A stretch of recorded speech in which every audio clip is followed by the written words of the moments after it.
Hello मेरे प्यारे बच्चों, क्या हाल चाल। बढ़िया साहब। तो कैसे हो मेरे बब्बर शेर और शेरनियों। उम्मीद करते हैं आप सभी एकदम मस्त होंगे और लाजवाब तरीके से तैयारी भी चल रही होगी। तो यूपी बोर्ड के जितने भी बब्बर शेर और शेरनियां हैं भैया, कमर कस के तैयार हो जाओ। अब आपके पास कोई बहाना नहीं है, बस आपको दिन रात अपने स्टडी पर फोकस करना है। प्यारे बच्चों, आज की क्लास काफी इंटरेस्टिंग रहने वाली है, क्योंकि आज के इस वीडियो में हम फिजिक्स में चैप्टर नंबर 8 से लेकर के आज के इस वीडियो में भैया फिजिक्स के चैप्टर नंबर 8 नहीं, पहले 1 से लेकर के 8 तक के जितने भी शॉर्ट आंसर टाइप क्वेश्चन है सबका सब एकदम फोड़ने वाले हैं। तो आज हम पहले चैप्टर से लेकर के 8वें चैप्टर के बीच जितने महत्वपूर्ण आपके अति लघुत्तरी प्रश्न होते हैं उन सबको देखने वाले हैं। तो कॉपी और पेन के साथ में बैठना भैया, एक भी क्वेश्चन मिस नहीं करना है, क्योंकि यहां से आपके बहुत सारे क्वेश्चन आपको एग्जाम में दिखाई पड़ेंगे। तो चलिए शुरू करते हैं बबुआ बिना किसी देरी के। भैया पहला जो क्वेश्चन है हमारा, पहला क्वेश्चन है प्यारे बच्चों, शुरुआत करते हैं फर्स्ट क्वेश्चन से ही कि वैद्युत बल संबंधी कूलाम का नियम क्या है। अब देखिए लॉन्ग में तो ये जब भी आएगा भैया पूरा का पूरा ये आएगा 3 नंबर में, ठीक है, नहीं तो 2 नंबर में देखने को मिलता है। बाकी डायरेक्टली ऐसे पूछ लेगा कि कूलाम का नियम क्या है, ठीक है, पूरा मतलब व्याख्या नहीं करना, केवल नियम लिखना है। तो अगर ऐसा पूछता है तो भैया ये शॉर्ट में बन जाता है, ठीक है। तो कूलाम का नियम क्या कहता है बच्चों, आप सबको भली बात पता होगा कि इस नियम के अनुसार दो बिंदु आवेशों के बीच लगने वाला जो बल होता है उन आवेशों के गुणनफल के अनुक्रमानुपाती तथा उनके बीच की दूरी के वर्ग के व्युत्क्रमानुपाती होता है। मतलब भैया जैसे दो आवेश मान लेते हैं प्यारे बच्चों Q1 और Q2 है, ठीक है भैया, Q1 और Q2 है यहां पर, ठीक है, ये क्या है, दो बिंदु आवेश हैं। तो इनके बीच जो लगने वाला बल होगा उस बल के लिए भैया जो फार्मूला हो जाएगा प्यारे बच्चों F बराबर 1/4 पाई एप्सिलॉन नॉट, उसके बाद क्या होता है Q1 Q2 अपान R स्क्वायर। तो भैया यहां पर हम केवल और केवल प्यारे बच्चों नियम को लिखेंगे कि कूलाम का नियम क्या है। ये पूरा का पूरा निगमन जब तब करना होता है प्यारे बच्चों कि जब भैया क्या होता है आपका लॉन्ग में किया जाए, लेकिन जब ये शॉर्ट में तब पूछे, ठीक है, जब शॉर्ट में पूछा जाता है तब आपको कैसे लिखना है ये ध्यान देना। बाकी 2014, 17, 20 में आया है, उसके बाद शॉर्ट में तो नहीं पूछा है लेकिन बीच में लॉन्ग पूछा गया है, तो शॉर्ट में भी पूछे जाने की संभावना ज्यादा है, ठीक है। बाकी पूरा लॉन्ग में तो आपका निगमन तरीके से चलता है जैसा कि 1 शॉर्ट में हमने समझाया है, ठीक है भैया। कभी कभार ये पूछ लेता है कि दो बिंदु आवेशों के बीच लगने वाला आकर जो बल होता है कब आकर्षण होता है कब प्रतिकर्षण। तो प्यारे बच्चों ध्यान देना, इनके बीच में जो बल होगा जब दोनों विपरीत आवेश होंगे, ठीक है, विपरीत आवेश होंगे यानी एक पे प्लस होगा और दूसरे पे माइनस, तब एक दूसरे को आकर्षित करेंगे। अब जब दोनों प्लस प्लस होंगे या दोनों माइनस माइनस तो एक दूसरे को प्रतिकर्षित करेंगे, ठीक है। तो भैया जितना कहा जाए प्यारे बच्चों उतना ही लिखना है, अपने से ज्यादा एक्स्ट्रा दिमाग नहीं चलाना है। इतनी सी बात समझ में आ गई। चलिए जल्दी से आगे बढ़ते हैं भैया, अच्छे से नोट करते चलना बबुआ, ठीक है भैया। कहेंगे तो आप हम टाइम भी दे देते हैं, स्क्रीनशॉट करने का मौका आपको जरूर दे देते हैं, ठीक है भैया। चलिए दूसरा क्वेश्चन है कि आवेशों के बीच लगने वाले बल की सहायता से वैद्युतशीलता का विमेय सूत्र निकालिए। और ये भी भैया काफी इंपॉर्टेंट है, देख सकते हैं 14 में, 16 में, 20 में आया क्वेश्चन है, तो मोस्ट इंपॉर्टेंट ये भी हो जाता है, ठीक है भैया। चलिए देखते हैं प्यारे बच्चों, कह रहा है कि आवेशों के बीच लगने वाले बल की सहायता से, मतलब यूं यहां पे ऐसा भी कह सकता है कूलाम के नियम की सहायता से। तो भैया अभी आपने क्या देखा प्यारे बच्चों, कूलाम का नियम देखा, ठीक है। तो कूलाम का जो नियम होता है वो क्या है भैया, तो कूलाम के नियम में अपन भाई यही देखें कि F बराबर क्या होता है प्यारे बच्चों 1/4 पाई एप्सिलॉन नॉट, उसके बाद Q1 Q2 अपान R स्क्वायर, ये होता है कूलाम्स लॉ, बोले तो कूलाम का नियम। हमें क्या चाहिए, हमें एप्सिलॉन नॉट का डायमेंशनल फार्मूला निकालना है, क्योंकि जो वैद्युतशीलता है वो एप्सिलॉन नॉट से दर्शाते हैं। तो हमको भैया चाहिए एप्सिलॉन नॉट। तो अगर अपन इसको यहां पे भेज दें, ध्यान से समझिए, इसका क्रॉस गुणा करा दें, तो प्यारे बच्चों जब इसको भेजेंगे तो ध्यान देना, ये पूरा का पूरा, पहली बात तो ये समझ लो कि जब भी विमीय सूत्र निकालना होता है, ठीक है, जब इसका हम क्रॉस गुणा कराएंगे तो एक मिनट पहले समझ लेते हैं कि 4 pi into epsilon not into का आर स्क्वायर बराबर यहां पे क्या हो जाता है, ये एफ, मतलब सॉरी यहां पे इंटू का ये एफ भी हो जाता है, ठीक है, ये पूरा होगा बराबर यहां पे केवल Q1 Q2 बचता है। हमको चाहिए एप्सिलॉन नॉट बराबर, एप्सिलॉन नॉट बराबर करेंगे तो Q1 इंटू Q2 अपान नीचे क्या हो जाएगा भैया, F इंटू का आर स्क्वायर। और एक चीज ये भी ध्यान देना, ये भैया जो 4 पाई है डायमेंशनल फार्मूला, जब भी विमीय सूत्र निकालते हैं तो ये भैया कांस्टेंट जो होता है इससे कोई मतलब नहीं होता है, ठीक है, जैसे ये पाई वगैरह हो, ठीक है, इन सब का कोई लेन देन नहीं होता है विमीय सूत्र में। तो यहां से भैया यही हमारे सामने आया है। अब प्यारे बच्चों यहां पे अगर हम ध्यान दें तो एप्सिलॉन नॉट बराबर हमको इसी का डायमेंशनल फार्मूला निकालना है, ठीक है। जरा ये बताइए कि भैया Q1 Q2, क्यों क्या है, आवेश, आवेश का मात्रक भैया कूलाम, क्या होता है कूलाम, गुणे एक और आवेश है Q2 तो उसका मात्रक भी कूलाम, ठीक है भैया। नीचे बच्चों कि बल का मात्रक न्यूटन हो जाएगा भैया, न्यूटन, और उसके बाद यहां पे आर है तो भैया दूरी है तो मीटर स्क्वायर, मीटर स्क्वायर। तो अगर इसका क्यू नॉट का भैया हम मात्रक निकालना चाहें, क्या बच्चों मात्रक निकालना चाहें तो भैया ये कह सकते हैं कि कूलाम स्क्वायर, ठीक है, कूलाम स्क्वायर, उसके बाद और नीचे पे देखिए प्रति, कूलाम स्क्वायर प्रति न्यूटन मीटर स्क्वायर, ठीक है भैया, कूलाम स्क्वायर प्रति न्यूटन मीटर स्क्वायर। तो ये तो रहा भैया क्या चीज, मात्रक। तो लेकिन यहां पूछा क्या है, विमीय सूत्र पूछा है। पहले एक बात समझिएगा भैया, क्यू बराबर आई इंटू का टी होता है, क्यू बराबर आई इंटू टी। तो भैया आई का धारा का मात्रक, ये भाई आई को क्या किससे दर्शाते हैं, ए से दर्शाते हैं, टी को टी से, तो भैया ए टी का स्क्वायर, तो ए स्क्वायर टी स्क्वायर कह सकते हैं। नीचे जब जाएगा प्यारे बच्चों तो इसका जो न्यूटन है यानी एफ, भाई बल का होता है एम एल, ठीक है, ध्यान देना एम एल टी के पावर -2 होता है। फिर उसके बाद प्यारे बच्चों यहां पे एल स्क्वायर होता है, एल स्क्वायर। जब इसको ऊपर ले जाएंगे तो जरा ये बताइएगा भैया ये क्या निकल कर आएगा, आप समझिएगा। जब इसको ऊपर ले जाएंगे तो यहां पे जब इसको ऊपर ले जाएंगे तो ये हो जाएगा m इनवर्स 1, कितना हो जाएगा m इनवर्स 1। उसके बाद l, ध्यान से समझना क्योंकि ऊपर ले जाना है, अब l यहां पे 3 हो जाएगा, l इनवर्स 3।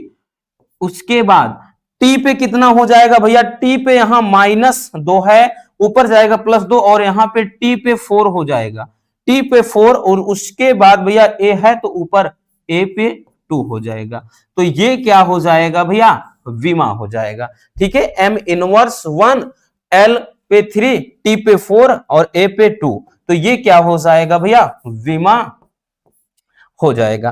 तो यहां से भैया हमने ये निकाल दिया विमा। हाँ, यहां पे पूछ क्या रहा था, विमीय सूत्र ही पूछ रहा था, ठीक है भैया। तो ये रहा प्यारे बच्चों मात्रक कूलाम स्क्वायर प्रति न्यूटन मीटर स्क्वायर। बाकी भैया इसका ये विमीय सूत्र हो गया, क्या चीज, m इनवर्स 1, उसके बाद l इनवर्स 3 और t पे 4, a पे 2, ठीक है। स्क्रीनशॉट कर लीजिए अगर करना हो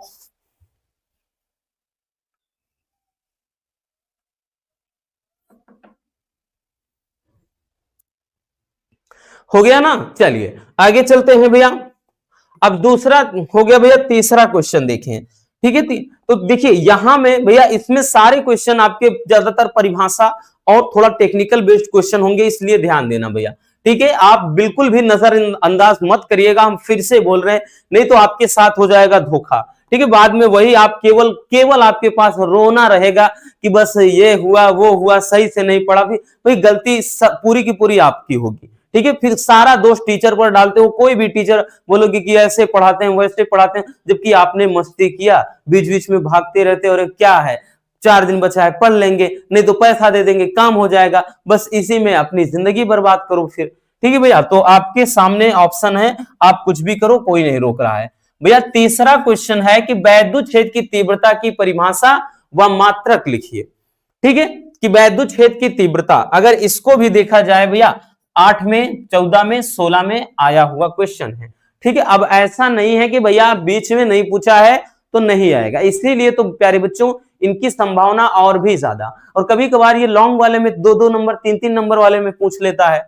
तो भाई वैद्युत क्षेत्र की तीव्रता क्या होती है, ध्यान से समझना बबुआ, कि वैद्युत क्षेत्र में किसी बिंदु पर रखे धन परीक्षण आवेश पर लगने वाले बल को वैद्युत क्षेत्र की तीव्रता कहते हैं, और इसे ई से दर्शाते हैं भैया। और ई बराबर क्या होता है प्यारे बच्चों, ई बराबर एफ अपान क्यू नोट, ई बराबर एफ अपान क्यू नोट, यही होता है वैद्युत क्षेत्र की तीव्रता के लिए भैया फार्मूला। ठीक है, क्या हो जाता है प्यारे बच्चों, वैद्युत क्षेत्र की तीव्रता के लिए फार्मूला हो जाता है। अगर भैया मात्रक पूछ लें कोई, तो मात्रक क्या हो जाएगा जरा बताइएगा, मात्रक भैया क्या हो जाएगा बच्चों। तो देखिए भाई बल है, और बल का मात्रक क्या होता है न्यूटन, बल का मात्रक न्यूटन, और उसके बाद यहां पे आवेश, आवेश का मात्रक कूलाम, तो न्यूटन प्रति कूलाम।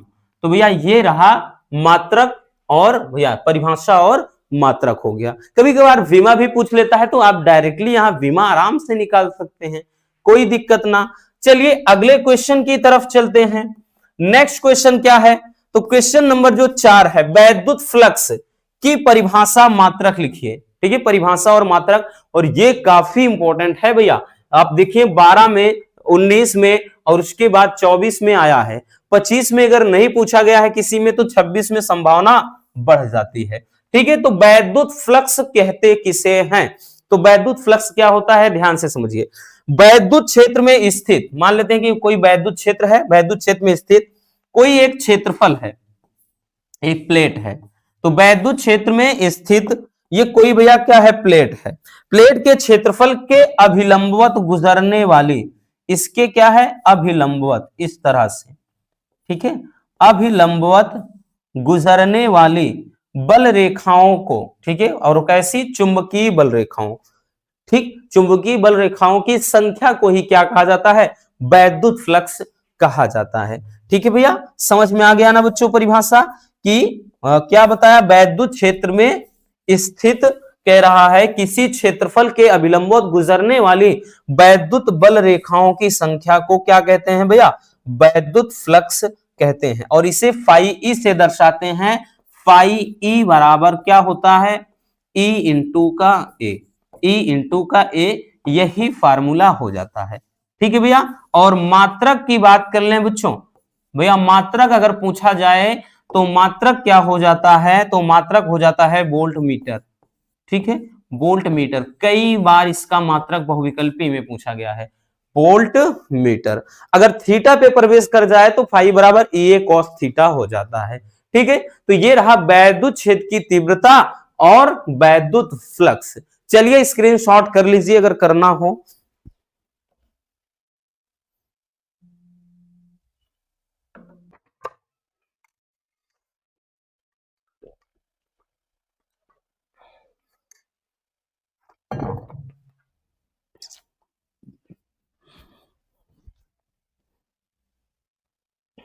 हो गया, चलिए आगे चलते हैं भैया। अगला question, question number 5, question number जो 5 है वो है गॉस की प्रमेय लिखिए। सारे क्वेश्चन एक से बढ़कर एक हैं, इतना याद रखना भैया। आप भी क्या याद रखोगे, ठीक है ना, कि हाँ सर ने क्या बताया और क्या आया। ठीक है, इसीलिए बोल रहे हैं सारे क्वेश्चन एकदम लाजवाब है।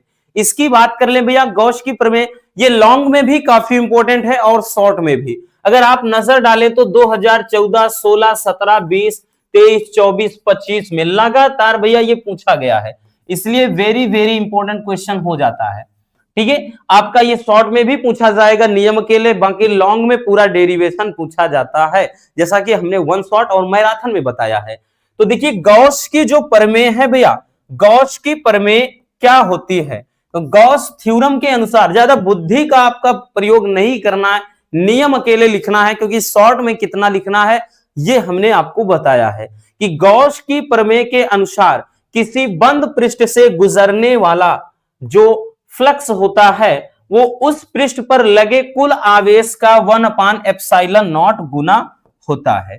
ठीक है, ε0 गुना होता है, यानी यहां पे ये बोल रहा है कि गॉस की प्रमेय के अनुसार कोई बंद पृष्ठ है, किसी बंद पृष्ठ से गुजरने वाला कुल वैद्युत फ्लक्स यानी फाई ई, वो कह रहा है कि उस पृष्ठ पर लगे, इस पर जो आवेश है कुल आवेश क्यों का, कह रहा है कि गुना का मतलब ये, ठीक है, यहां पे कितना 1/ε0।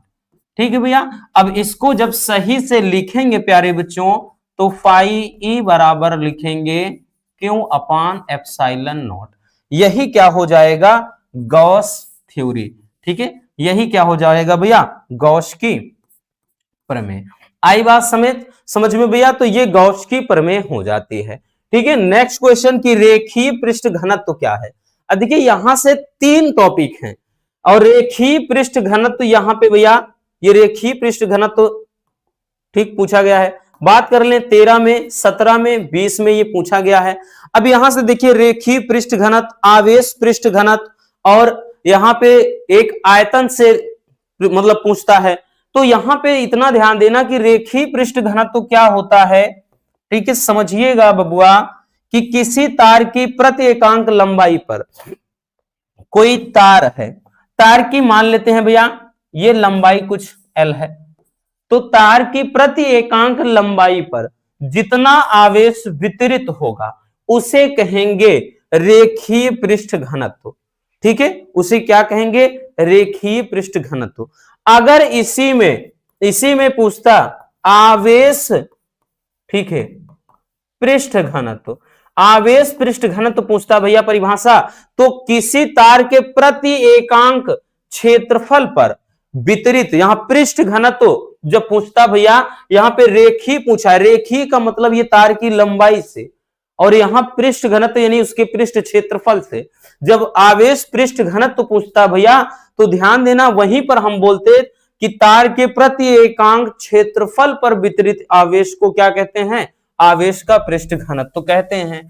तो यहां पर भैया जब रेखीय पृष्ठ घनत्व बोल रहा है वही चीज, तो यहां पे क्या बोल रहा है कि किसी तार की प्रति एकांक लंबाई पर, ठीक है, प्रति एकांक लंबाई पर वितरित आवेश की मात्रा को क्या कहते हैं, बोलते हैं भैया रेखीय पृष्ठ घनत्व, और इससे लेमडा से दर्शाते हैं।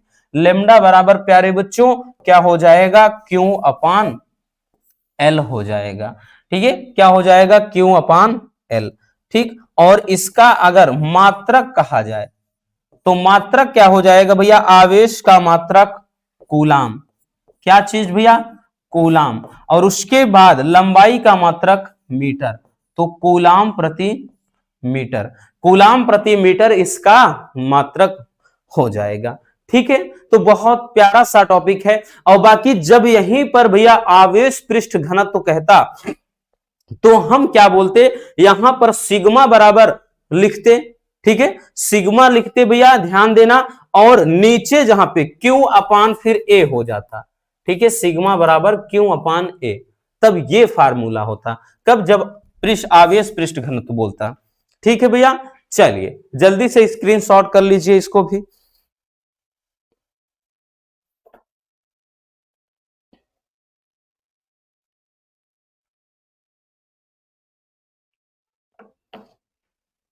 हो गया ना, चलिए आगे चलते हैं अगले क्वेश्चन की तरफ। भैया हमारा अगला क्वेश्चन क्या कह रहा है, ये भी बड़ा ही प्यारा सा, देखिए इसको हमने मोस्ट इंपोर्टेंट ऑलरेडी लिख दिया है, क्योंकि इस तरीके का ये जो एनसीईआरटी बेस्ड क्वेश्चन होता है कई बार पूछा गया है। कह रहा है कि यदि दो आवेशित कणों के बीच की दूरी आधी कर दी जाए तो उनके बीच लगने वाले बल पर क्या प्रभाव पड़ेगा। इसका भैया इसको अच्छे से समझना, इस टाइप का प्यारे बच्चों कई बार क्वेश्चन पूछा गया है। कई बार क्या हम यूं बात कर लें कि हर साल मतलब ऐसा होता है एनसीईआरटी बेस्ड क्वेश्चन किया ही जाता है किसी ना किसी के सेट में, जिसे कह रहा है कि जैसे दो अपन आवेश ले लेते हैं, ठीक है भैया, यहां पे कि दो आवेशित कण हैं, ठीक है भैया, मान लेते हैं एक पे माइनस क्यू एक पे प्लस क्यू आवेश है, और कह रहा है इनके बीच की दूरी जो है अपन क्या कर लेते हैं कि दूरी को भैया आर कर लेते हैं, ठीक है, और इनके बीच मान लेते हैं बल एफ लगता है। फिर कह रहा है कि यदि जो ये दूरी है इस वाली दूरी को क्या है आधी कर दिया जाए, यानी दूरी हम पहले दूरी आर थी अब दूरी हम आर बाई टू ले लें, जब ऐसा कर दें तो कह रहा है जब बल लगेगा जो अब उस बल पर क्या प्रभाव पड़ेगा भैया। तो चलते हैं प्यारे बच्चों, तो यहां पे लिखेंगे कूलाम के नियम से, तो भैया कूलाम का इस्तेमाल करेंगे, कूलाम के नियम से, कूलाम के नियम से, कूलाम के का जो नियम होता है वो यही तो कहता है भैया, बोलता है F बराबर 1/4 पाई एप्सिलॉन नॉट, उसके बाद Q1 Q2 upon R square, ये बोलता है। अब भैया नए कंडीशन के अनुसार भैया जो कंडीशंस है वो क्या अप्लाई होती है, वो अप्लाई ये हो रही है कि अब बोल रहा है कि F डैश, ध्यान देना, अब जब कह रहा है कि दूरी हम चूंकि यहां पे लिखना चाहे लिख सकते हैं, चूंकि R बराबर क्या लिखना है R बाई टू, यानी जो R है उसकी जगह R बाई टू लिख देना है, ठीक है।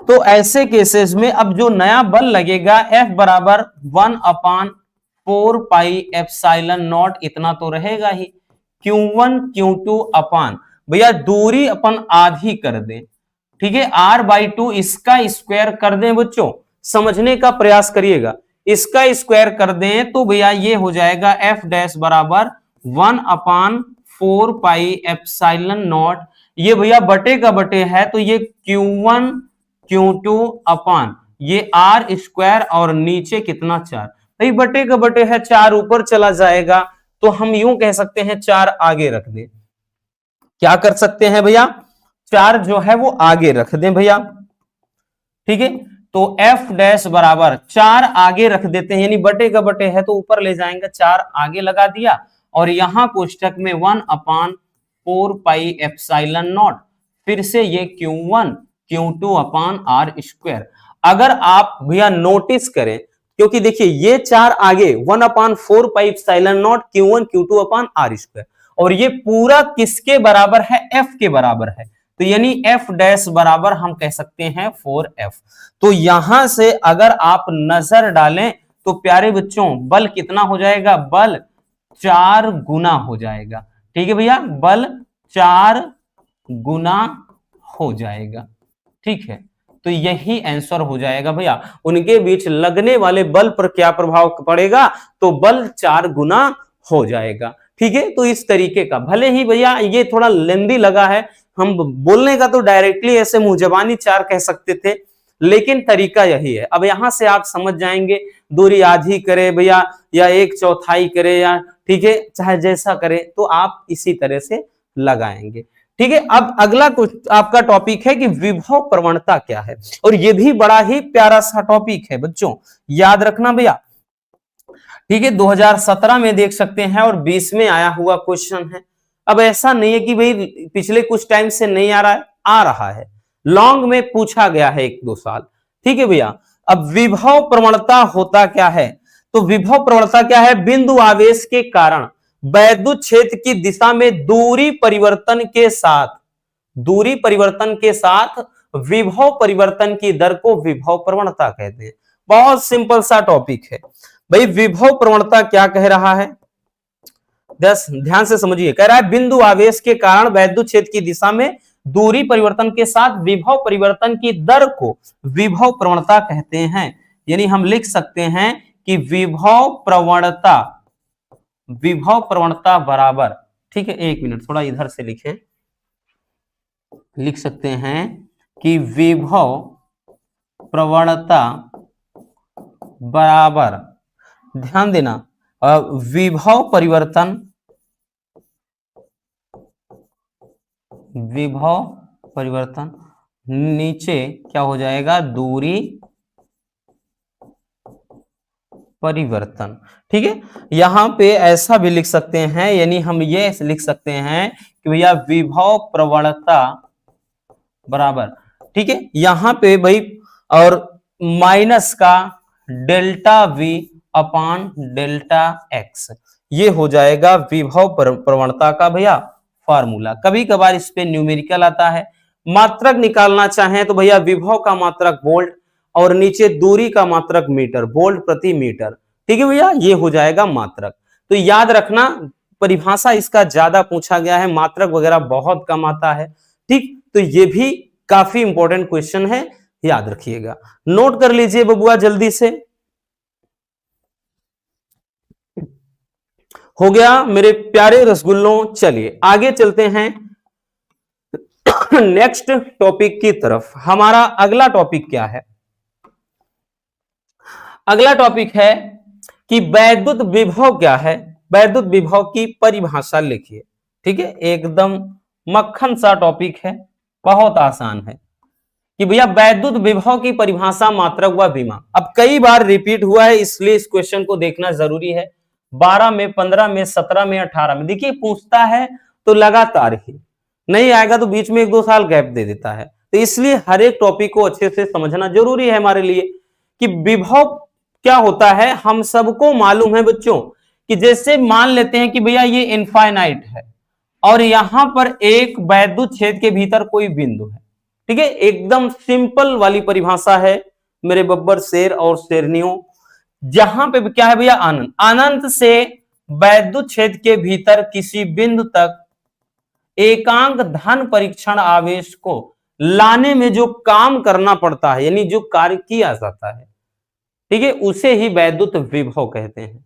क्या कहते हैं? वैद्युत विभव कहते हैं। और V बराबर क्या है, W/Q0।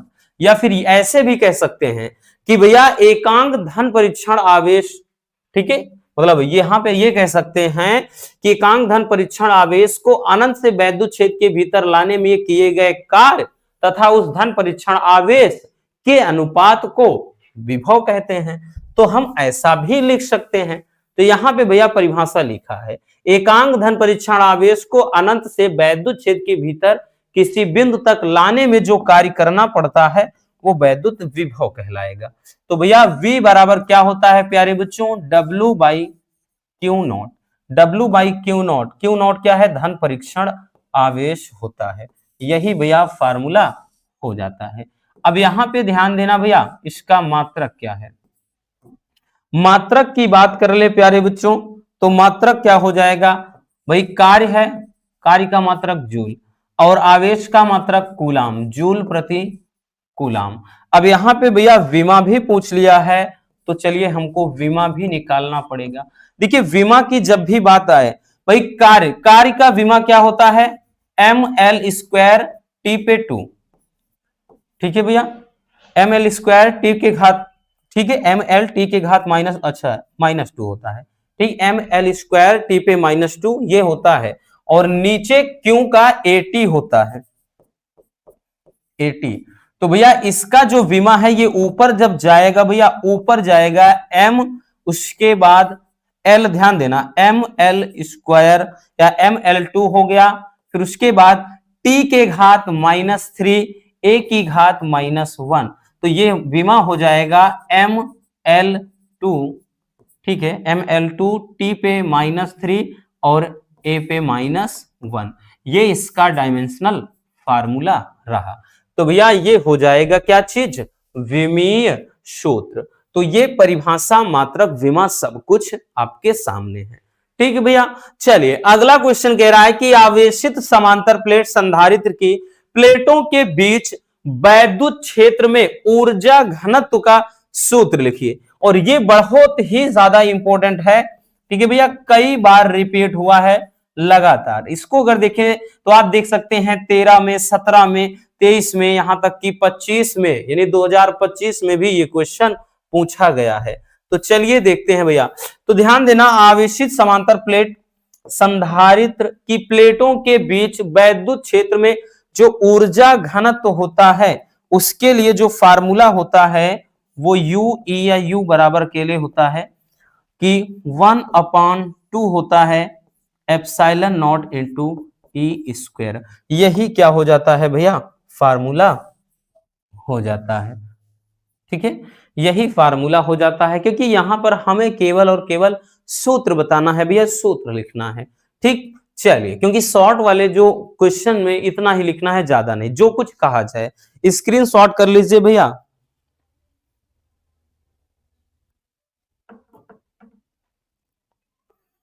हो गया ना, आगे चलते हैं प्यारे बच्चों। नेक्स्ट क्वेश्चन, हमारा अगला क्वेश्चन।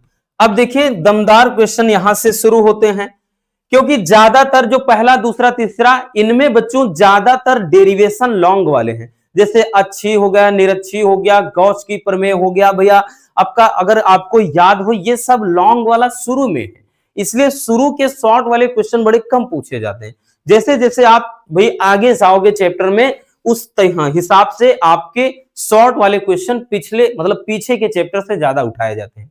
अब जैसे यहां से बहुत शुरू मतलब इंपॉर्टेंट क्वेश्चन की शुरुआत होती है, इसी को ले लो भैया, इसी क्वेश्चन को कि मुक्त इलेक्ट्रॉनों के अनुगमन वेग से आप क्या समझते हैं। तो जरा नजर डालो, 11 में, 12 में, 13 में, 14 में, 15 में, 17 में, 19 में, 23 में, 24 में, 25 में। भैया अगर एक भी साल मिस किया हो तो बताओ, अब इससे बड़ा क्वेश्चन क्या हो सकता है भैया। तो वेरी वेरी इंपॉर्टेंट है।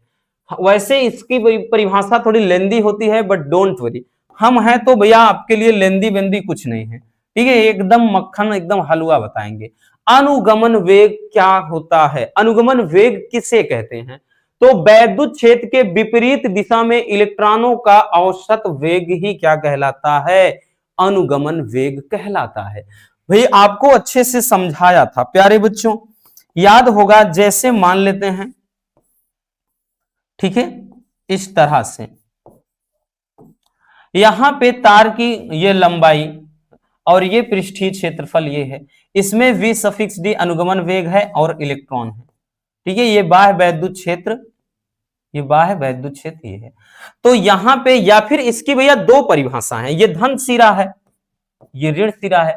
इसकी हमने दो परिभाषा, एक परिभाषा ये बताया था कि वह सूक्ष्म वेग जिसके द्वारा, क्या बताया था, वह सूक्ष्म वेग जिसके द्वारा इलेक्ट्रॉन आयनों से टकराते हुए बाह्य वैद्युत क्षेत्र के प्रभाव में धन सिरे की ओर, मतलब इधर धन सिरे की ओर गति करते हैं, तो उस वेग को क्या कहते हैं, अनुगमन वेग कहते हैं। यही तो बताए थे भैया, आई बात समझ में, कि वह सूक्ष्म वेग जिसके द्वारा क्या है, इलेक्ट्रॉन आयनों से टकराते हुए बाह्य वैद्युत क्षेत्र के प्रभाव में धन सिरे की ओर गति करते हैं, तो उस वेग को या उस सूक्ष्म वेग को क्या कहते हैं, इलेक्ट्रॉन का अनुगमन वेग या अपवाह वेग कहते हैं। या भैया आप एक लाइन वाली परिभाषा लिखो रसगुल्लों, कि वैद्युत क्षेत्र के विपरीत दिशा में, अब ये वैद्युत क्षेत्र है, तो वैद्युत क्षेत्र भैया मान लेते हैं अगर इधर है, तो इसके विपरीत दिशा में इलेक्ट्रॉनों का जो औसत वेग होगा वही अनुगमन वेग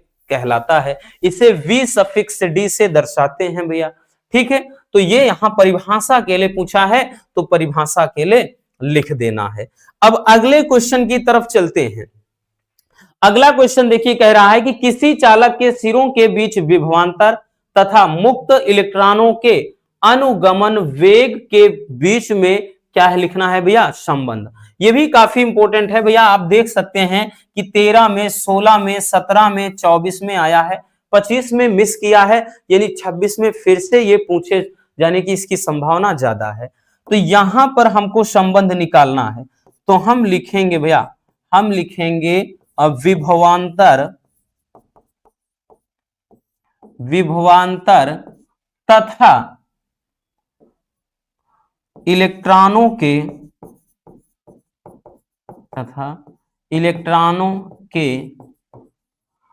अनुगमन वेग में संबंध, अनुगमन वेग में संबंध।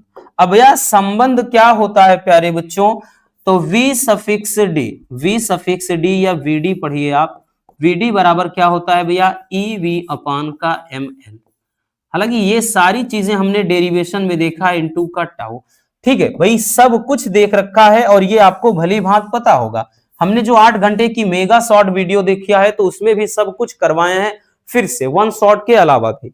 जहां पे ध्यान देना भैया, सब कुछ, इन सब का मतलब क्या है, वी सफिक्स डी क्या है प्यारे बच्चों, उसके बाद ई क्या है, फिर भैया वी क्या है, ठीक है, एम क्या है, एल क्या है, उसके बाद टाउ क्या है।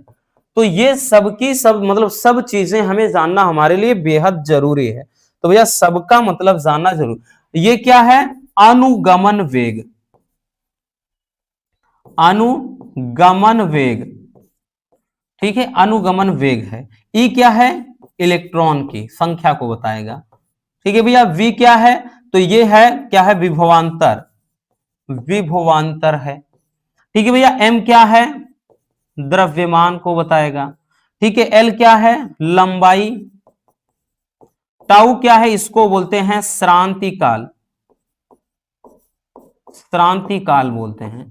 ठीक है, श्रांति काल क्या है, दो क्रमागत इलेक्ट्रॉन के बीच दो क्रमागत टक्करों के बीच में लगा जो समय होता है उसी को समय मतलब श्रांति काल कहा जाता है। ठीक है भैया, तो ये हो जाएगा चालक के सिरों के बीच विभवांतर तथा मुक्त इलेक्ट्रॉनों के बीच अनुगमन वेग के बीच में संबंध। ठीक, चलिए इसको भी स्क्रीनशॉट कर लीजिए। हो गया ना भैया, चलिए 1 मिनट बबुआ, थोड़ा हम पानी पी लें।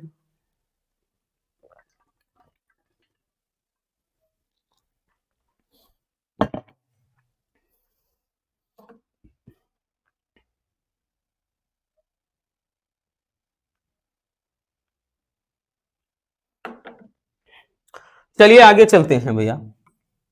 अगला क्वेश्चन, क्वेश्चन नंबर 13। अब जितने क्वेश्चन है सारे के सारे क्वेश्चन बहुत इंपॉर्टेंट हैं।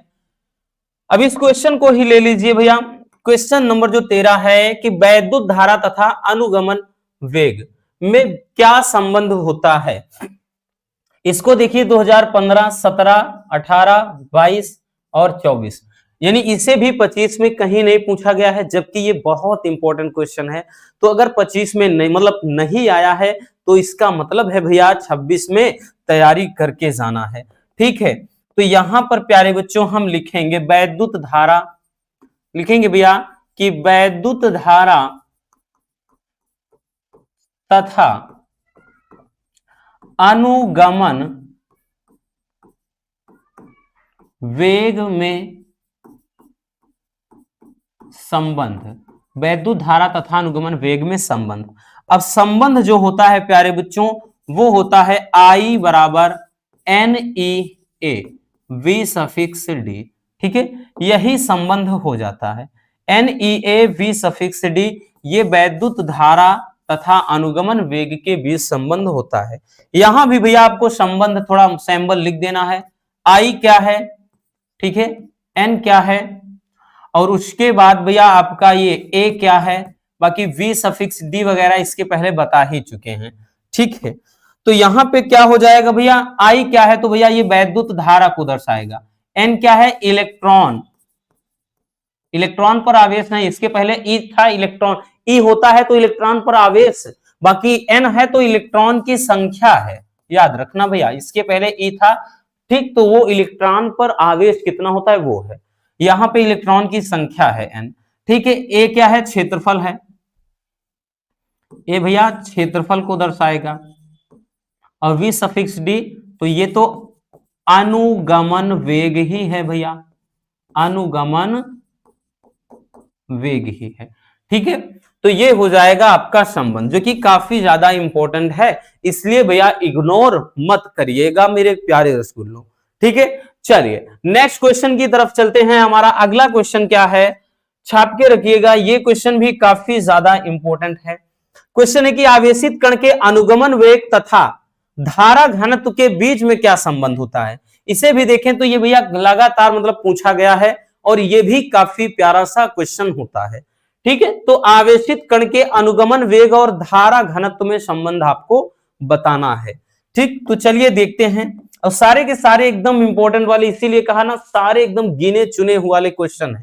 ठीक है, तो हमें निकालना क्या है, अनुगमन, अनुगमन वेग तथा धारा घनत्व में संबंध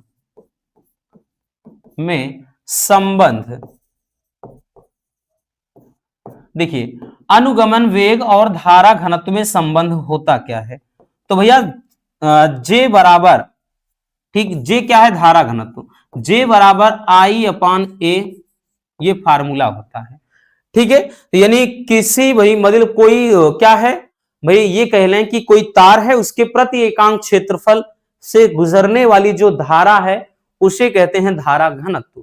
अब यहां से एक चीज ध्यान देना, चूंकि हमको पता है, चूंकि I बराबर N E A V suffix D भी होता है, अगर I के स्थान पे इतना वैल्यू हम पुट कर देंगे भैया, अगर I के स्थान पे इतना मान रखेंगे प्यारे बच्चों, तो जरा बताइएगा क्या होगा। I के स्थान पे रखेंगे तो J बराबर, ध्यान से समझना, ये पूरा I के स्थान पे रख देंगे तो N E A V suffix D, क्योंकि भाई कहां से आया, तो ये I बराबर आप देख सकते हैं ये संबंध, ठीक है, इसके स्थान पे, और नीचे ए, तो भैया ए से ए देखिए कट गया, बचा क्या बच्चों, तो J बराबर बचा क्या, N E V suffix D. यही हो जाता है क्या चीज, तो यही हो जाता है धारा मतलब घनत्व और अनुगमन वेग के बीच संबंध, क्योंकि जे क्या है, तो जे भैया धारा घनत्व है, ठीक है, हमें यही जे समझना था कि जे क्या है, तो जे क्या है, धारा घनत्व है, बाकी सब कुछ आप जानते ही हैं, ठीक, धारा घनत्व, बाकी सब कुछ तो आपको पता ही है, ए क्या है, वी सफिक्स डी क्या है, ठीक है। चलिए जल्दी से इसको भी नोट कर लीजिए भैया।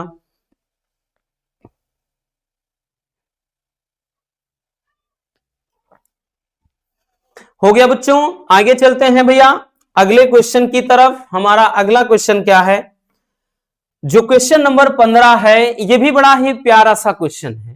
क्वेश्चन नंबर 15 कह रहा है कि धातु के किसी तार की लंबाई खींचकर 2 गुनी कर दी जाती है, और कह रहा है तो तार का जो प्रतिरोध है वो कितना हो जाएगा। अगर आप 2022 का, 21 का या 24 का, ऐसा 23 का पेपर उठाओ तो आपका ये न्यूमेरिकल में भी देखने को मिला है, और साथ ही साथ भैया ये डायरेक्टली जैसा क्वेश्चन किया है हमने हूबहू इस ऐसे ही पूछ लेता है, इसीलिए इसको वेरी इंपॉर्टेंट ऑलरेडी लिख दिया है।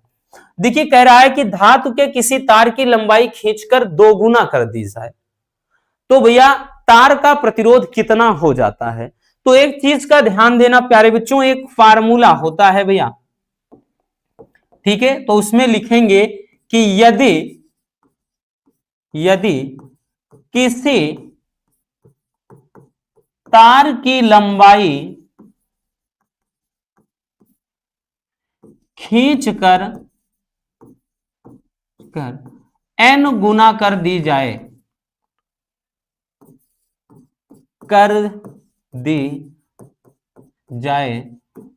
तो नया प्रतिरोध, क्योंकि यहां पे प्रतिरोध पर पूछा है, तो नया प्रतिरोध,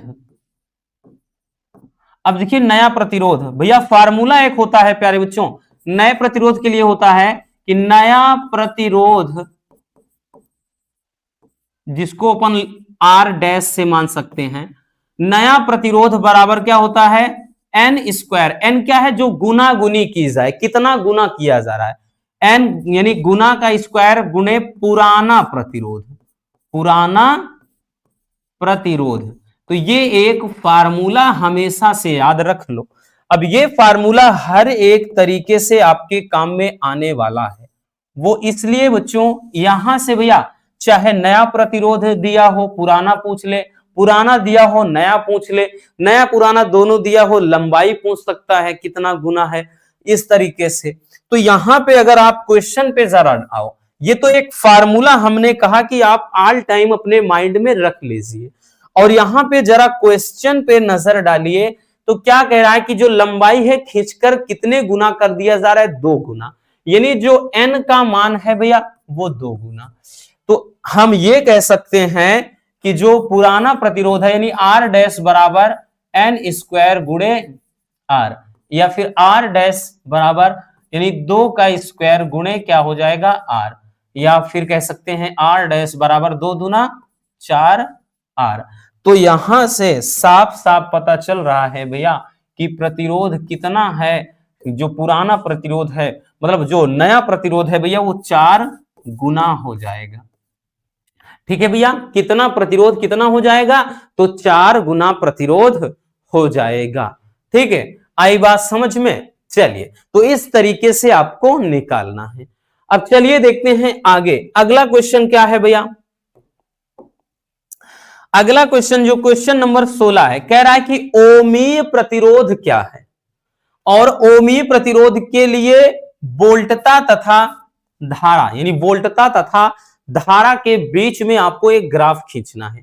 यह भी काफी इंपॉर्टेंट क्वेश्चन है, देख सकते हैं 19 में, 22 में, 23 में और 2025 में भी ये पूछा गया क्वेश्चन है। अब ओमीय प्रतिरोध किसे कहते हैं भैया, तो ऐसा प्रतिरोध जो ओम के नियम का पालन करता हो, सीधी सी बात, ऐसा प्रतिरोध जो ओम के नियम का पालन करता हो उसे ओमीय प्रतिरोध कहते हैं। ठीक है, जो बोल रहे हैं भैया आप लिख लीजिए, या फिर हम लिख भी दे रहे हैं परिभाषा, डोंट वरी। ठीक है भैया, तो यहां पर लिखेंगे ऐसा प्रतिरोध, ऐसा प्रतिरोध जो ओम के नियम का पालन करता है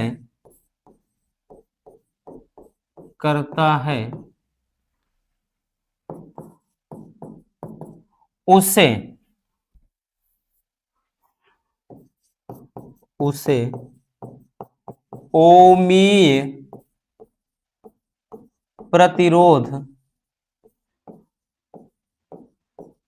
कहते हैं। उसे क्या कहते हैं भैया, ओमीय प्रतिरोध कहते हैं। अब यहां पे क्वेश्चन ये किया गया है कि भैया ओमीय प्रतिरोध के लिए वोल्टता तथा धारा के बीच ग्राफ खींचिए। तो वोल्टता तथा धारा के बीच ग्राफ बहुत सिंपल सा भैया, सभी धातु चालकों के लिए ये ग्राफ बड़ा आसान, क्योंकि भैया इसमें ध्यान देना बच्चों, आप ऊपर की तरफ जब विभव का मान बढ़ाते हो तो उतनी ही मात्रा में भैया यहाँ पे धारा के मान में भी वृद्धि होती है। जैसे किसी दरमियान यहाँ विभवांतर यहाँ है तो धारा यहाँ, तो एक जब इधर से बढ़ाते चले जाओगे, जैसा हम समझने का प्रयास करिए भाई, मान लेते हैं इस तरह से बढ़ रहे हो, इधर भी इस तरह से, ऐसे इसमें बढ़ाओगे, इसमें ऐसे, इसमें ऐसे बढ़ाओगे, इसमें ऐसे, फिर है ठीक है, इसमें ऐसे बढ़ाते चले जाओगे, इसमें ऐसे, तो एक अगर आप यहां से वक्र खींचे तो ये एक वक्र बन जाएगा।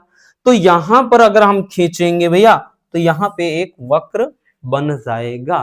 ठीक है, तो यही क्या हो जाता है प्यारे बच्चों, यही हो जाता है ओमीय प्रतिरोध के लिए, यानी ओमीय प्रतिरोध के लिए वोल्टता और धारा के बीच में ग्राफ।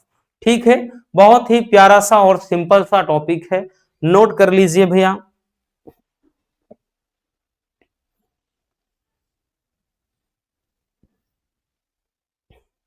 हो गया बच्चों, चलिए आगे चलते हैं बबुआ। नेक्स्ट टॉपिक, हमारा अगला टॉपिक क्या है, अगला टॉपिक है कि किरचॉफ का धारा नियम क्या है। यह भी बड़ा प्यारा सा टॉपिक है। ठीक है, ये शॉर्ट वाले सब हैं तो याद रखना, देख सकते हैं कि भाई 19 में, 23 में और 25 में आया हुआ क्वेश्चन है। ठीक, अब जरूरी नहीं कि भाई 25 में आएगा तो 26 में क्या ही आएगा, क्योंकि 7 सेट बनते हैं बच्चों, इसलिए ध्यान देना किसी ना किसी सेट में तो डेफिनेटली आना तय है। बाकी लॉन्ग में तो ये हर साल, तो यहां पे हम लॉन्ग की चर्चा नहीं कर रहे हैं, हम शॉर्ट में बता रहे हैं। लॉन्ग में तो ये सारे क्वेश्चन मतलब लगभग हर साल भी पूछे जाते हैं। ठीक है, आप चाहे 25 का उठाओ, 23 का उठाओ, 24 का उठाओ, 22 का उठाओ, तो भैया किरचॉफ का जो नियम है इसकी व्याख्या करना, प्रथम द्वितीय नियम, इसी तरह व्हीटस्टोन सेतु क्या है, तो ये लॉन्ग में तो आते हैं। हम यहाँ शॉर्ट क्वेश्चन की बात कर रहे हैं अभी। ठीक है भैया, लॉन्ग वाली तो अलग से सीरीज लाएंगे, जो आपके 3 नंबर वाला क्वेश्चन होगा, 5 नंबर। ठीक, तो यहां पे ध्यान दीजिएगा, देखिए बबुआ कि जो किरचॉफ का धारा नियम या संधि का नियम किसे कहा जाता है, तो धारा नियम या संधि का नियम यह कहता है कि किसी वैद्युत परिपथ में किसी भी संधि पर मिलने वाली समस्त धाराओं का बीजगणितीय योग शून्य होता है। जैसे भैया एक संधि है यहां पे, तो यहां पे भैया कह रहा है कि जैसे यहां से एक धारा आई, ठीक है, और उसके बाद इधर से एक धारा आई, ठीक, यहां से एक धारा आई, ठीक, इधर धारा बाहर निकल रही है, ठीक, यहां से एक धारा। तो इस तरह से मान लेते हैं कि इसमें जो धारा है, एक ये I1 है, ये I2 है, ये I3 है, और यहां से धारा निर्गत धारा है I4 है, और उसके बाद एक बाहर I5 निकल रही है। और ये जो संधि है जहां पे मिल रही है भैया, इसको बिंदु O से मान लेते हैं। तो इसमें ये कहा गया, किरचॉफ नामक वैज्ञानिक ने यही कहा कि भैया किसी, इसमें ये बताया कि किसी परिपथ, वैद्युत परिपथ में किसी बिंदु पर मिलने वाली समस्त धाराओं का बीजगणितीय योग सिग्मा अगर आपने बना लिया तो भैया सिग्मा का मतलब होता है बीजगणितीय योग। क्या होता है भैया? सिग्मा का मतलब बीजगणितीय योग। और किसका? तो धारा का। तो यहां पे आई लगा दिया, तो सिग्मा आई ये क्या होता है? बराबर 0 होता है। यही क्या हो जाता है भैया? धारा का नियम या संधि का नियम हो जाता है। यानी इसमें यूं कह सकते हैं कि एक बिंदु पर जितनी धारा अंदर की तरफ आ रही है और जितनी धारा बाहर की तरफ जा रही है वो बराबर होती है उनका योग। ठीक है, यहां पर मतलब समझने का प्रयास करिए। जैसे जो जो धारा अंदर आई, तो अंदर धारा कौन सी आई? I1 plus I2 plus I3। तो ये धारा किसके? भाई I4 I5, I4 plus I5 के बराबर हो जाएगी। ठीक है, I4 प्लस I5। तो ये हमारे कहने का मतलब यही है कि इसमें आने वाली धारा का योग बराबर जाने वाली धारा के योग के बराबर होता है। ठीक है, तो ये होता है किरचॉफ का धारा नियम या फिर संधि का नियम। आई बात समझ में? चलिए भैया नेक्स्ट क्वेश्चन चलते हैं। भाई नेक्स्ट क्वेश्चन की तरफ। हमारा अगला क्वेश्चन क्या है कि दो समांतर धारावाही चालक तारों के बीच लगने वाले बल का सूत्र लिखिए। ठीक है, आज तो गला भी हमारा सूख रहा है सूत्र लिखते लिखते। 1 मिनट भाई, थोड़ा पानी पी लें।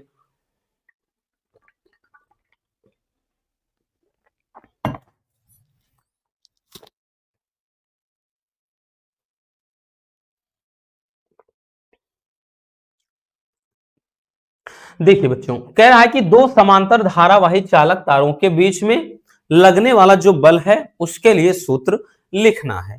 और इस क्वेश्चन को जरा एक बार आप इस पे नजर डालिए तो 2015 में, 17 में, 19 में, 22 में, 24 में, ठीक, और साथ ही साथ 2025 में, यानी शायद ही ऐसा कोई ईयर होगा जब इसको छोड़ा गया हो। नहीं तो बच्चों ये काफी इंपॉर्टेंट, बाकी लॉन्ग वाले में तो ये मोस्ट इंपॉर्टेंट है ही। 5 नंबर वाले में इसको तो अपन उस टाइम भी बताया था जब मेगा शॉर्ट लाया था। तो भैया फार्मूला क्या होता है? तो लिखेंगे कि दो समांतर धारावाही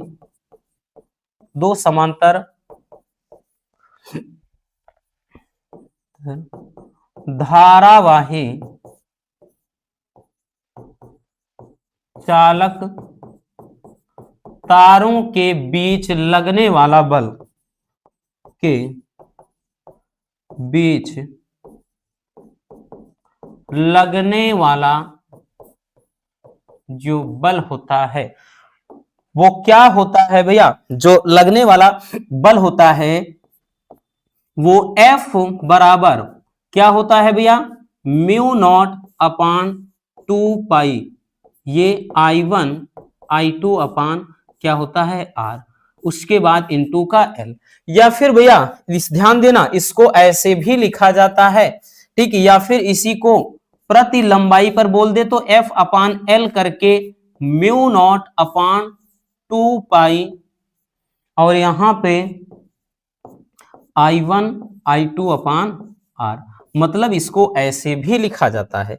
तो प्यारे बच्चों चाहे जिस भी तरीके से लिखो, चाहे ऐसे लिखो या फिर भैया ऐसे, ठीक है, या तो इस तरीके से लिखो, दोनों भैया आपके मतलब दोनों फार्मूले सही हैं, ऐसा मत सोचना।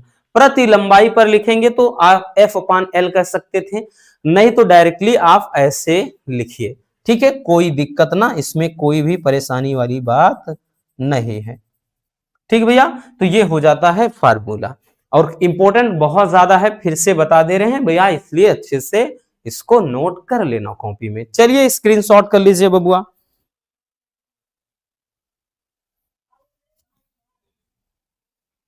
हो गया। आगे चलते हैं भैया, चलिए क्वेश्चन नंबर 19। क्वेश्चन नंबर 19 क्या है, यह भी मजेदार क्वेश्चन है। क्वेश्चन नंबर 19 देखिए, कह रहा है कि प्रतिचुंबकी, अनुचुंबकी तथा लौह चुंबकी प्रत्येक पदार्थ का एक उदाहरण लिखना है। ठीक है, वैसे इसमें भाई अगर बात करें तो आपके टॉपिक ही 2 से 3 है, आपका लॉन्ग में 3 नंबर में आता है, बट यहां शॉर्ट में है। तो भैया सबका एक एक एग्जाम्पल अपने को लिख देना है। ठीक है, यहां पे एक तो प्रतिचुंबकी का लिखना है, प्रतिचुंबकीय, उसके बाद अनुचुंबकीय, और एक है लौह चुंबकीय, लौह चुंबकीय पदार्थ। यानी प्रत्येक पदार्थ के भैया आपको उदाहरण लिख देना है।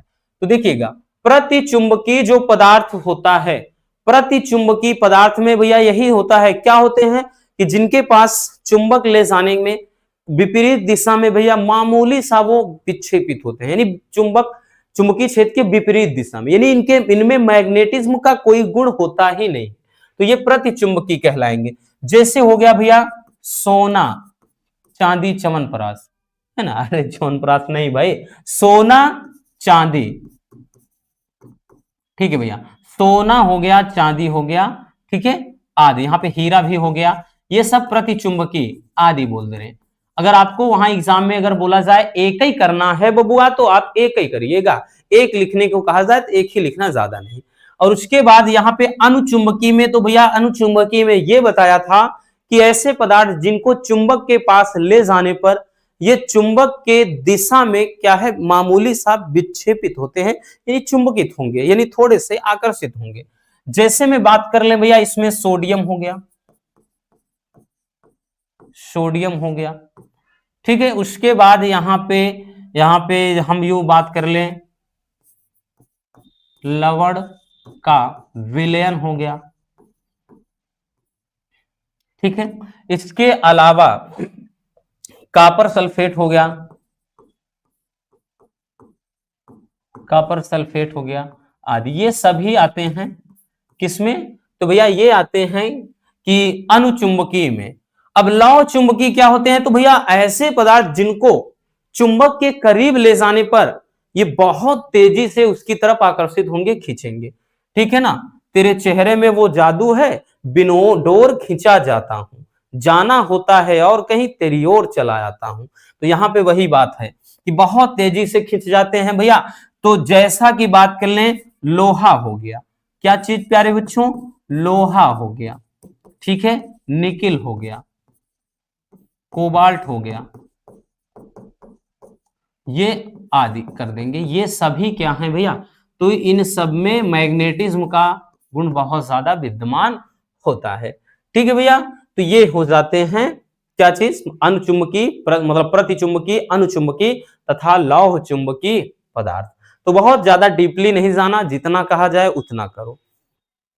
अगला है प्यारे बच्चों की वैद्युत चुंबकीय प्रेरण में या वैद्युत चुंबकीय प्रेरण संबंधी लेंज का नियम क्या है।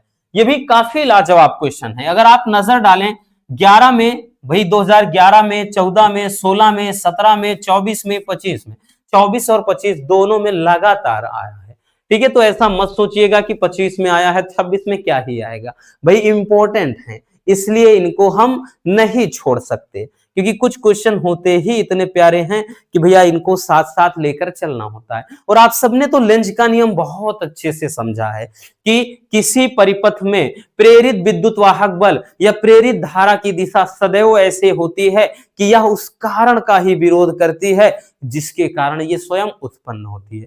मतलब हमने एक बात बताई थी आपको कि जिस पत्तल में खाओ उसी में छेद कर दो। इसका मतलब यह है कि भैया जिसके कारण ये स्वयं उत्पन्न हो, आपको अच्छे से समझाया था भैया। जैसे ये मैग्नेट है, ठीक है, और इसके सामने एक कुंडली रख दी है, तो ये जैसे हमने बताया ना, अगर ये है तो यहां पे ध्यान देना बबुआ,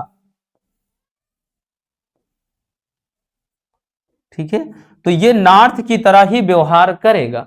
तो मतलब यही चीज कि प्रेरित विद्युत वाहक बल या प्रेरित धारा की दिशा सदैव ऐसी होती है कि जिसके कारण यानी ये प्रेरित विद्युत वाहक बल उत्पन्न होगा जिसके कारण उसी कारण का ही विरोध करती है।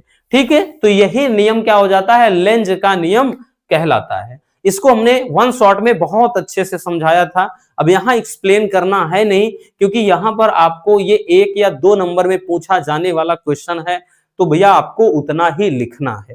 ठीक है, आपको पूरा डिटेल्स में नहीं समझाना है, याद रखना भैया। चलिए बबुआ स्क्रीनशॉट कर लीजिए।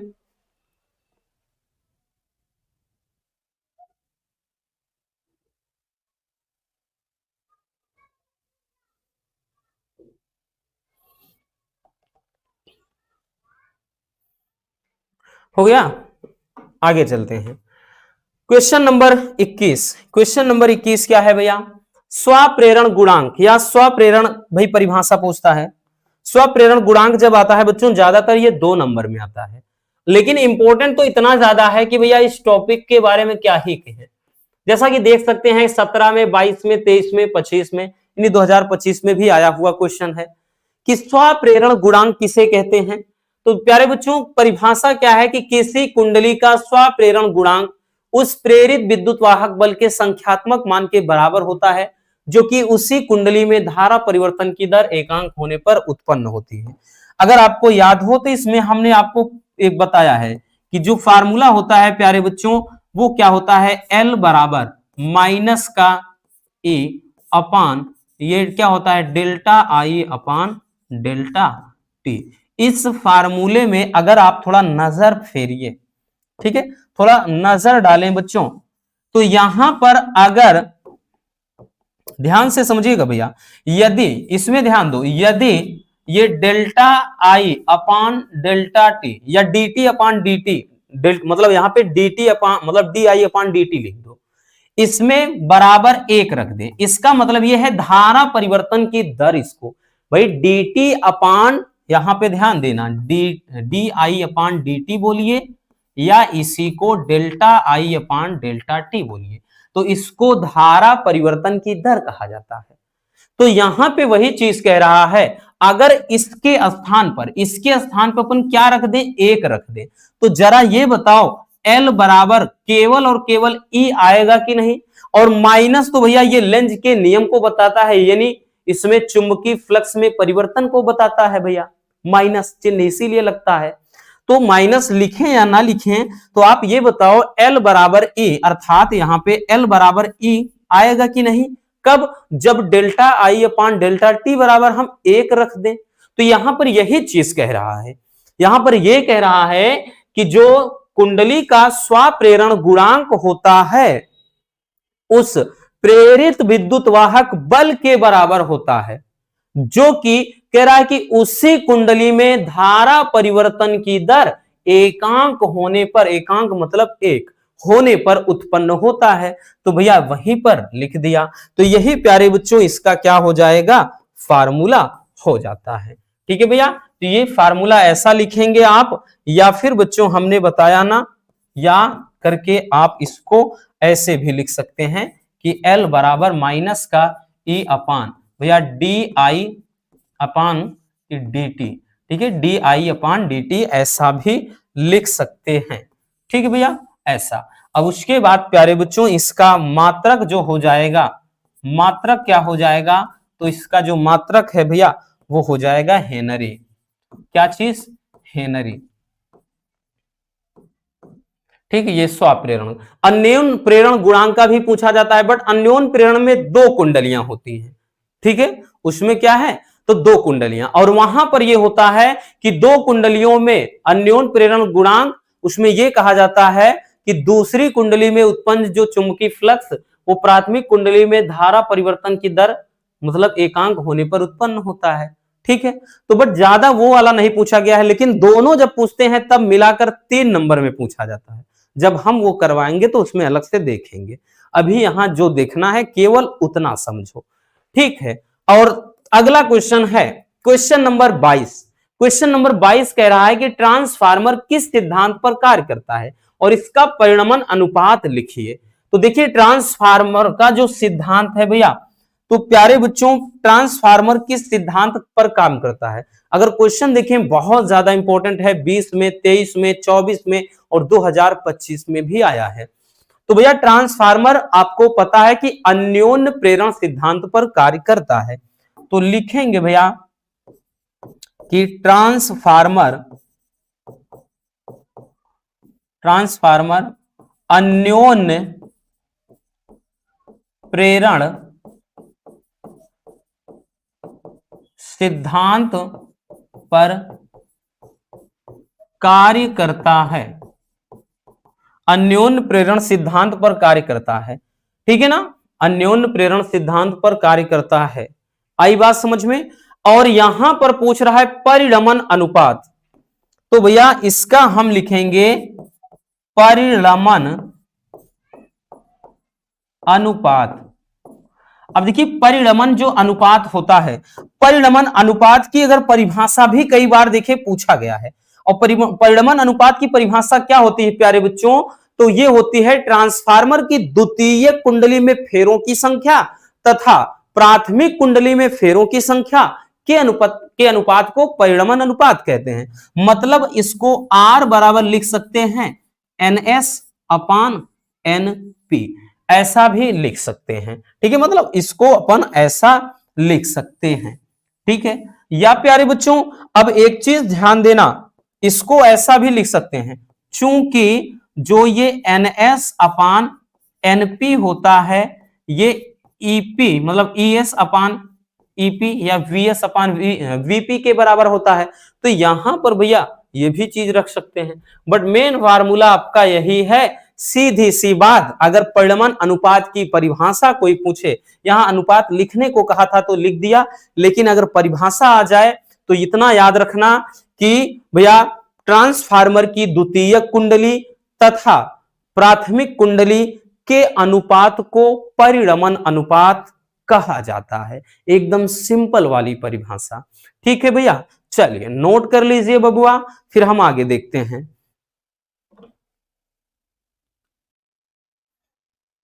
हो गया भैया, चलिए आगे चलते हैं बच्चों। अगला क्वेश्चन क्या है, ध्यान से देखिएगा भैया। जो अगला क्वेश्चन है प्यारे बच्चों की प्रत्यावर्ती धारा के वर्ग माध्य मूल मान तथा शिखर मान में मतलब संबंध लिखना है, ठीक है। ये भी बड़ा ही प्यारा सा क्वेश्चन है, ठीक। अब एक चीज ध्यान दो, यहां पर पूछा गया है कि प्रत्यावर्ती धारा के, ठीक है, प्रत्यावर्ती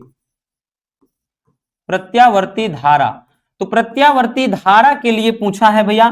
तो प्रत्यावर्ती धारा के लिए क्या होता है फार्मूला? तो फार्मूला होता है IRMS बराबर क्या होता है बच्चों? IRMS बराबर I0/√2, ठीक है, ये हो जाता है। I0 बराबर क्या होता है? I0 मतलब IRMS बराबर I0/√2, इतना हो जाता है, ठीक है। जहां पे ध्यान देना भैया, जहां पे IRMS क्या है और I0 क्या है ये भी जान लेना बहुत ज्यादा जरूरी है। IRMS क्या है? तो ये है धारा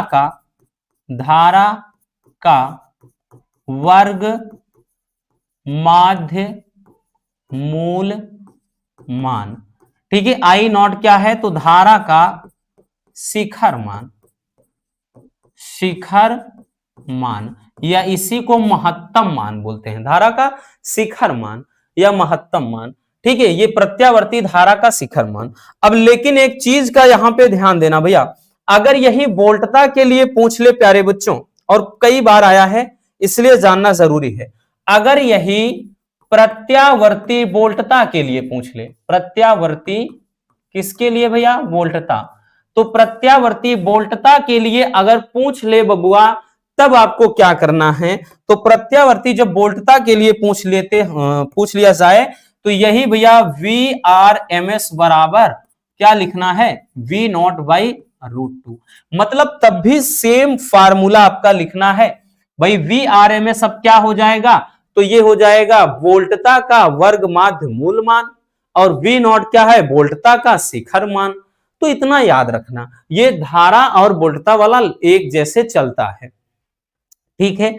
नेक्स्ट क्वेश्चन है कि एलआर तथा एलसीआर परिपथ के लिए प्रतिबाधा का सूत्र लिखिए। एलआर परिपथ और एलसीआर परिपथ, जो कि काफी ज्यादा इंपॉर्टेंट ये भी है। ठीक है, वैसे इंपॉर्टेंट इसलिए है क्योंकि इस पे न्यूमेरिकल पूछा जाता है।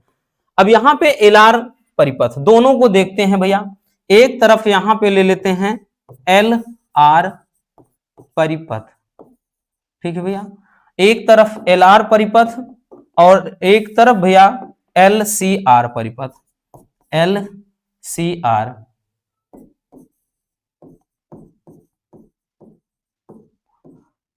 परिपथ, ठीक है।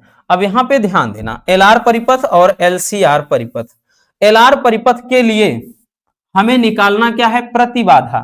तो एक चीज ध्यान देना भैया, प्रतिबाधा और यहां पे प्रतिघात दोनों चलता है। प्रतिबाधा और प्रतिघात दोनों चलता है। तो इसके लिए जो प्रतिबाधा होता है वो जेड बराबर क्या होता है भैया, फार्मूला में आर स्क्वायर प्लस का एक्सएल का स्क्वायर। ये हो जाता है किसके लिए भैया, एल आर परिपथ के लिए। ठीक है।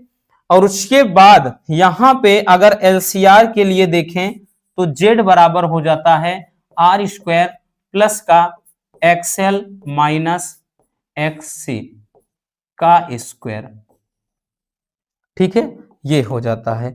तो इतना याद रखना, इस पे न्यूमेरिकल आता है। और जहां एक चीज ये भी ध्यान देना भैया कि ये जो एक्स एल और एक्स सी है ये क्या है, तो एक्सएल जो होता है प्रेरण प्रतिघात, एल का मतलब यहां प्रेरकत्व से है, सी का मतलब धारिता से है। तो एक्सएल बराबर ओमेगा इंटू एल होता है और एक्ससी बराबर ओमेगा इंटू सी होता है।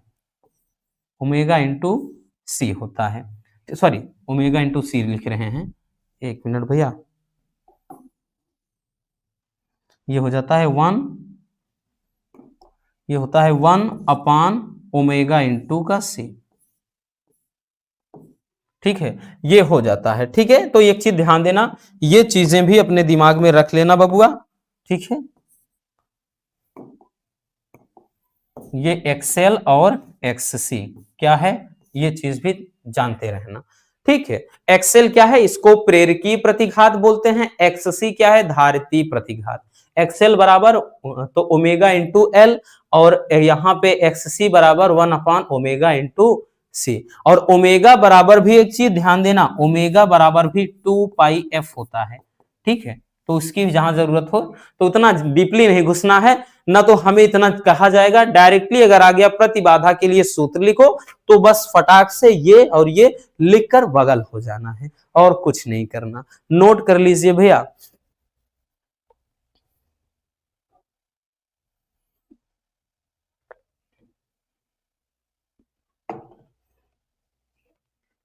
हो गया ना, चलिए आगे चलते हैं। अगला क्वेश्चन देखते हैं भैया। अगला क्वेश्चन क्या है प्यारे बच्चों, कह रहा है विस्थापन धारा क्या है, इसका सूत्र लिखिए। ये भी काफी इंपॉर्टेंट है, देख सकते हैं 25 में भी आया है, 2025 में पूछा गया क्वेश्चन है। कि देखिए बहुत सिंपल सी परिभाषा, वैसे इसकी बहुत लंबी चौड़ी सी भी परिभाषा है, लेकिन अगर ये 1 नंबर या 2 नंबर में आता है तो भैया बहुत डीपली नहीं जाना। हम हमेशा से बोलते हैं ना कि भैया रटाना हमारी फितरत में नहीं। ठीक है, बस सीधा सा सिद्धांत है कि बस परिभाषा भैया वो चीज आप देखो कि जो दिमाग में अच्छे से स्टोर हो जाए, ना कि मतलब लंबा चौड़ा क्या मतलब है, नंबर मिलना है नहीं, जो मिलेगा चाहे आप 4 लाइन लिखो चाहे आप 1-2 लाइन लिखो, मिलेगा उतना ही। तो विस्थापन धारा क्या है कि वह धारा जो परिवर्तनशील वैद्युत क्षेत्र के कारण, किसके कारण, परिवर्तनशील वैद्युत क्षेत्र के कारण उत्पन्न हो, उस धारा को विस्थापन धारा कहा जाता है। क्या कहते हैं, विस्थापन धारा कहते हैं। ठीक है भैया, विस्थापन धारा कहते हैं। और इसे आई डी से दर्शाया जाता है, आई इंटू डी बराबर क्या हो जाता है भैया, D phi E upon D T, D phi E upon D T हो जाता है प्यारे बच्चों, और यहां इंटू का एप्सिलॉन नॉट। ठीक है, यही फार्मूला हो जाता है आपका विस्थापन धारा का। ठीक है बच्चों, किसका, विस्थापन धारा। डी फाई ई अपान जो डी फाई ई है वो क्या है भैया, तो ये वैद्युत भाई किसमें क्या कहते हैं, वैद्युत फ्लक्स में परिवर्तन को बताता है, और dt क्या है, समय में परिवर्तन को बताता है। ठीक है, और फाई यहाँ पे जो एप्सिलॉन नॉट है ये क्या है, मतलब निर्वात की वैद्युतशीलता है। आई सफिक्स डी क्या है, तो ये विस्थापन धारा है। अगला क्वेश्चन है 26 नंबर की एक्स किरणों के दो प्रमुख उपयोग लिखिए। इनका उपयोग लिखना है एक्स किरणों के।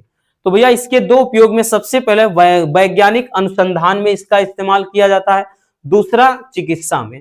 ठीक है, चिकित्सा के क्षेत्र में आप सभी जानते हैं, मेडिकल क्षेत्र में एक्सरे वगैरह का इस्तेमाल किया जाता है, टूट जो हड्डियों में टूट फूट है उसके रूप में। ठीक है भैया, उन सबको देखने के लिए। तो ये रहे आज मतलब यहाँ पे पहले मतलब इंपॉर्टेंट क्वेश्चन। तो पहले इसको जल्दी से आप स्क्रीनशॉट कर लीजिए भैया।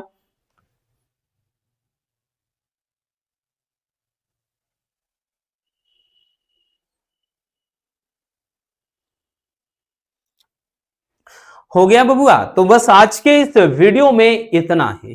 तो इस तरह से हमने चैप्टर 1 से लेकर के 8 तक के जितने आपके मोस्ट इंपॉर्टेंट क्वेश्चन हो सकते थे हमने सबको करवा दिया। इसी तरह से आपके सेकंड पार्ट को भी हम निपटा देंगे, टेंशन नहीं लेना है। मिलते हैं किसी और ऐसे शानदार टॉपिक के साथ। अगर वीडियो पसंद आई हो तो लाइक कर देना, नए हैं तो चैनल को सब्सक्राइब जरूर कर लीजिए ताकि मजेदार टॉपिक आप तक रेगुलर पहुंचते रहें। Love you, bye bye, take care. हाँ, एक प्यारा सा कमेंट बॉक्स में छोड़ दीजिएगा।